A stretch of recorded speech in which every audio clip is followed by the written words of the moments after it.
Ito ay rated SPG, striktong patnubay at gabay ng magulang ang kailangan. Isang mapagpalang araw mga kapamilya, buong akala ni Olivia na sa pagbanig niya sa mga Montenegro ay tuluyan na nga niyang makukuha ang pagka-mayor, kung saan mabibigo siya dahil kahit na manalo siya ay lalabas din ang tunay niyang baho na siyang dahilan kaya't madidisqualified siya.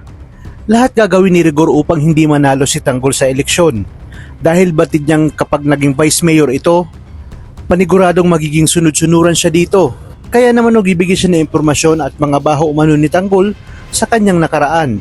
Sasabihin niya sa mga gerero na hindi ito nakapag-aral at lumaking basag ulo at minsan pa ngay nakulong dahil sa pagkakasangkot nito sa illegal na droga.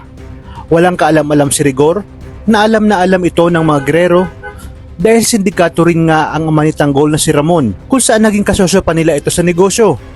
Batid ni Gustavo na kapag nilabas nila ang impormasyong ibinigay ni Rigor, tiyak umanong babawian sila nito dahil marami rin silang baho na alam ng mga Montenegro.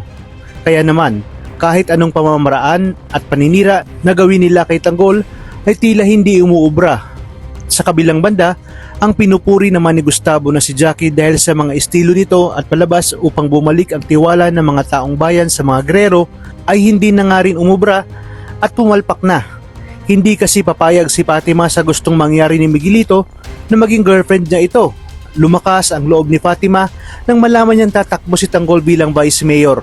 Batid ni Fatima, natutulungan siya ni Tanggol sa oras na maisiwalat niya lahat ng ginagawa sa kanya ni Miguelito at pamimilit na sagutin siya nito.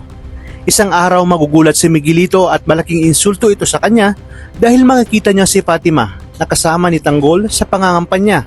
Nagpakatotoo si Fatima sa kanyang nararamdaman dahil sa ginawang tulong ni Tanggol sa kanya at nakita niyang may mabuting kalooban ito. Kaya naman mas lalong magngingit-ngit sa galit si Miguelito nang maghiyawan ang mga tao na tila ba mas pinili ni Fatima si Tanggol kaysa sa kanya. Ibig sabihin, hindi umubra ang mga pakulo ni Jackie at tuluyan ang nabasted itong si Miguelito.